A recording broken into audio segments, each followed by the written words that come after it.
अस्सलाम वालेकुम नाजरीन, ताज़ा तरीन खबरों के साथ आप देख रहे हैं सिटी 2 न्यूज़। सबसे पहले खबर शामिल करते हैं डस्का असिस्टेंट कमिश्नर आसफ हुसैन, साबिक MPA चौधरी मुमताज़ अली, समाजी शख्सियत बशीर अहमद नाज का सिविल अस्पताल का दौरा और कोरोना मरीजों के लिए 100 बेड पर मुश्तमिल ऑक्सीजन वार्ड का एहतमाम किया। मजीद जानते हैं नदीम शिराजी की इस रिपोर्ट में।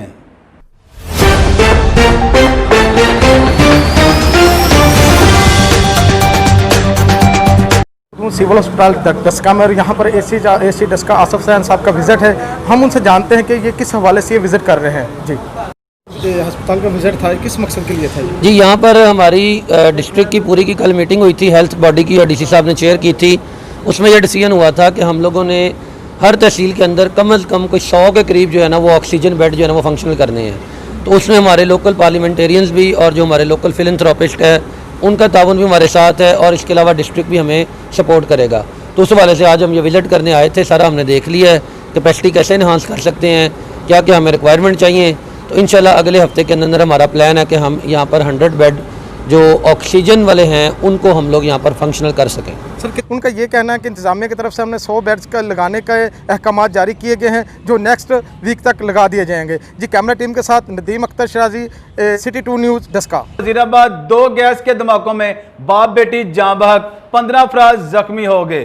पहला हादसा नवाही कस्बा रसूल नगर में गैस लीकेज धमाका से बाप बेटी जाँ बहक, बांजा जख्मी हो गए। 25 साला हिना कैसर ने चूल्हा जलाने के लिए माचिस जलाई तो आग भड़क उठी। मदद के लिए पुकारने पर बाप कैसर अब्बास बचाने आया तो वो भी आग की जद में आ गया। जख्मी बाप बेटी को तहसील अस्पताल पहुंचाया गया मगर दोनों जांबर ना हो सके। 20 साला बांजा बलाल जख्मी को तिब्बी इमदाद जारी है। दूसरा हादसा जाम के चट्टा में घरेलू सिलेंडर फटने से 14 अफराद शदीद जख्मी हो गए। सिलेंडर धमाके से करीबी इमारतों को जुज़वी नुकसान हुआ। सिलेंडर धमाके से जख्मियों में 8 खवातीन, 1 बच्चा और 5 मर्द शामिल हैं। धमाके से इलाके में खौफ की फजा फैल गई। जख्मियों को तिब्बी इमदाद के लिए THQ वजीराबाद मुंतकिल कर दिया गया, जिनमें 1 बच्चे की हालत नाजुक बताई जाती है। डस्का और इसके गिरदोनवा में गैर अलानिया बिजली की लोड शेडिंग का सिलसिला जारी है, जिसके बाद गर्मी की शिद्दत से मासूम बच्चे और बूढ़े नडाल। मजीद जानते हैं शहबाज अली मोहसन की इस रिपोर्ट।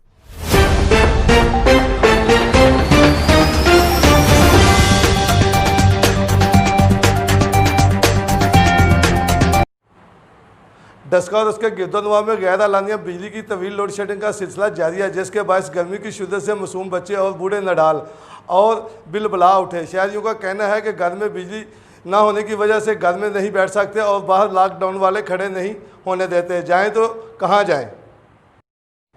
लाइट जान की वजह तो घर गर्मी नहीं बहन देंदी, बाहर लॉकडाउन वाले नहीं खलोन देंदे, असीं जाइए कित्थे? शहरियों का कहना है कि पहले ही लोग कोरोना जैसी खतरनाक वबा से परेशान है, ऊपर से बिजली की लोड शेडिंग ने अवाम की मत मार दी है। Shahbaz Ali Mohsin, City 2 News Daska. में गुजरांवाला रेस्क्यू 1122 जानवरों के लिए भी नेमत। एजुकेशन बोर्ड के करीब बिल्ली का बच्चा मेन होल में गिर गया। रेस्क्यू 1122 ने ऑपरेशन के बाद बिल्ली के बच्चे को सही सलामत होल में से निकाल दिया। डस्का थाना सदर के इलाका मालूम एक रिहायशी एजाज घर में मौजूद था कि मुलजमान तलहा वारस, आसिया बीबी और नियाज अहमद मसीह ने आतिशी असला के जोर पर एजाज की बीवी मुकद्दस बीबी को अगवा कर लिया। पुलिस ने मुलजमान के खिलाफ मुकदमा दर्ज कर लिया। डस्का आटे की कीमतों को पर लग गए। 805 रुपए वाला 20 किलो का थैला 1050 रुपए में फरोख्त होने लगा। शहरी आटा महंगे दामों खरीदने पर मजबूर, जबकि इंतजामिया और हुकूमत आटे की कीमतें कम करवाने में नाकाम। डस्का गिरदोनवा में आटे की किल्लत पैदा होने लगी। शहरियों ने assistant commissioner Daska DCO Sialkot से फौरी नोटिस लेने का मुतालबा किया है। सियालकोट के लिए एक और एजाज की बात। डस्का से तल्लक रखने वाली डॉक्टर इज़ा अरशद ने CSS के इम्तिहान में पूरे पाकिस्तान में से चौथी पोजीशन हासिल करके असिस्टेंट कमिश्नर मुंतखब हुई, जिस पर साबका लेडी काउंसलर रिफत शफी ने डॉक्टर इज़ा को मुबारकबाद दी। जामके चीमा से तल्लुक रखने वाली MPA कमल लियाकत ने जामके चीमा का दौरा किया और बिजली की लटकती तारों के बारे में मुकामी एक्सियन वापडा को फौरी तारों को तब्दील करने का कहा, जिस पर एक्सियन ने मुलाजमीन को भेजकर फौरी काम शुरू करवा दिया। इस मौका पर सिटी 2 न्यूज के नुमाइंदे शाह सदीद भट्ट से मौजूदा हुकूमत की कारकर्दगी के मुतल्लक बातचीत करते हुए कहा कि हुकूमत हर शोबे में नाकाम हो चुकी है। बिस्मिल्लाहिर्रहमानिर्रहीम। जैसा कि सब लोगों ने देखा कि ये 2020-21 का बजट जो था वो किसी सूरत भी अवाम दोस्त बजट साबित ना हो सका, लेकिन अवाम को इस हुकूमत से कोई ख़ास उम्मीद भी ना थी। अगर आप इनकी 2 साल कारकर्दगी को देख लें तो आप जिस सेक्टर को भी देखें उसमें ऑलरेडी लोग मायूस हैं इनसे। आप सेहत की हालत देख लें, सेहत में कोरोना जैसी वबा पे ये किस बुरी तरह से ये नाकाम हुए। ना इनसे डॉक्टर खुश, बल्कि ना इनसे पैरामेडिकल स्टाफ खुश, अद्वियात की कीमतों को ये कंट्रोल ना कर सके। इसके अलावा आप देखें, जब पंजाब में पाकिस्तान मुस्लिम लीग नवाज़ की गवर्नमेंट थी तो शहबाज शरीफ ने इन्हें पोलियो फ्री पंजाब दिया, लेकिन अफसोस कि इसने उन्हें फ्री भी ना रहने दिया और आज पोलियो के केसेस जो है वो लम्हा फिक्रियाँ हैं। अगर आप एजुकेशन की हालत देख लें तो सिवाय तख्ती पे तख्ती लगाने के और प्रोग्रामों के नाम चेंज करने के और कुछ भी ना, एजुकेशन में कोई नई इस्लाहात ना लाई जा सकी। और ये वही लोग थे जो कि एक निज़ामी तालीम का नारा लगाने वाले, आज इन्होंने तालीम को सबसे पीछे कर दिया। अगर हम लॉ एंड ऑर्डर की सिचुएशन देखें तो पंजाब में सबसे ज़्यादा चोरी, डकैती और राजधानी के वारदातें होना ये एक बहुत बड़ा सवालिया निशान है इस पंजाब के लॉ एंड ऑर्डर की सिचुएशन के ऊपर। आपने देखा होगा कि बच्चियों के साथ ज़्यादती के वाक़यात में किस कदर इजाफा हुआ। आपने देखा होगा कि ख़वातीन के साथ मर्डर के वाक़यात में कितना इजाफा हुआ। तो ये सब कुछ जो है ये हुकूमत की नाकामी का मुंह बोलता हुआ सबूत है।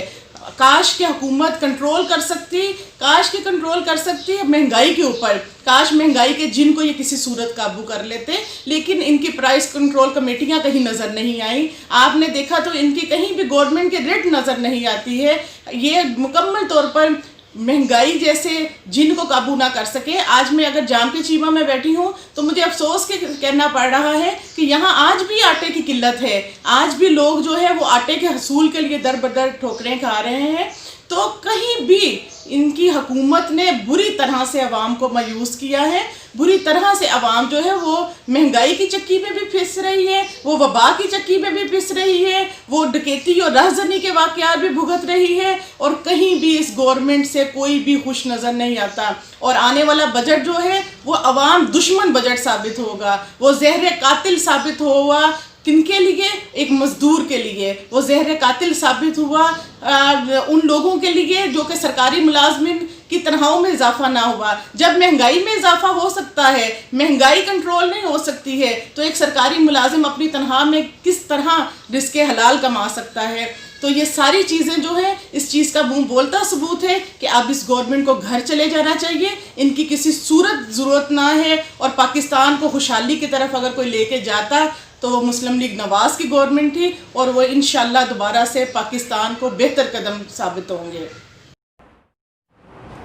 डस्का रब नवाज कॉलोनी के रहायशी शाहद अबरार को फ़ोन पर धमकियां देने पर मुलज़म मोहम्मद अकरम के खिलाफ थाना सिटी पुलिस ने मुकदमा दर्ज कर लिया। जाम के चीमा में गैर अलानिया लोड शेडिंग करने पर आवाम सरापा एहतजाज। आए दिन परमट के नाम पर कई घंटे बिजली बंद रहती है। वापडा जराये के मुताबिक आज परमट लिया गया था, लेकिन अवाम का मुतालबा है कि परमट का एक दिन पहले बताया जाए ताकि अवाम अपने कामों की मनसूबाबंदी कर सकें। डस्का के इलाका संगरवाली के रहायशी साकब अली के जनरल स्टोर से नामालूम चोर रात को दुकान की छत फाड़कर दुकान से घी, सिगरेट, साबुन और 55,000 रुपये नकदी और दीगर सामान चोरी करके ले गए। जबकि मोहल्ला रहमतपुरा के रहायशी रज़ाकत अली ने अपनी मोटरसाइकिल घर के सहन में खड़ी की, जिसे इसकी अदम मौजूदगी में नामालूम चुरा कर ले गए। पुलिस ने मुलज़मान के खिलाफ मुकदमा दर्ज। डस्का में बिजली के अजाफी बिलों ने अवाम की चीखें निकलवा दी। गरीब आदमी फाकों पर मजबूर। वापडा ने अजाफी बिल भेज दिए, जिससे शहरी सख्त परेशान हैं। शहरियों का कहना है पहले ही लॉकडाउन और कोरोना की वजह से सख्त परेशान हैं, ऊपर से अजाफी बिलों की वजह से जीना मुहाल हो गया है। शहरियों ने आला हुकाम से फौरी नोटिस लेने का मुतालबा किया है। डस्का के इलाका गलोटियां के रहायशी मोहम्मद सदीक के भाई को मुलज़मान मोहम्मद बूटा, दानिश, हनान और 2 नामालूम अफराद में घर में दाखिल होकर तशद्दुद किया। पुलिस ने मुकदमा दर्ज कर लिया। गुजरांवाला कोरोना लॉकडाउन के दौरान सरकारी तलीमी अदारे इंतजामियों की नजरों से ओझल हो गए। गुजरांवाला थाना लद्देवाला के इलाका में 62 अफराद सरकारी स्कूल पर कब्जा करके भैंसों के फार्म के तौर पर इस्तेमाल करने लगे। 62 अफराद ने कोटमंड प्राइमरी स्कूल पर कब्जा करके अपना डेरा बना लिया है। स्कूल में 62 अफराद ने भैंसें बांध रखी हैं। इन अफराद ने तलबा के क्लासरूम्स में जानवरों का चारा जमा कर रखा है। स्कूल के ग्राउंड में चारा काटने वाली मशीन और जानवरों के चारा खाने के लिए जगह बना ली है। स्कूल की इमारत और बैरूनी दीवारें भी खस्ता हाल हो चुकी हैं। अहले इलाका का कहना है ये हमारे गांव का वह स्कूल है, इंतजामिया कब्जा वागुजार करवाकर स्कूल की मरम्मत करवाएं।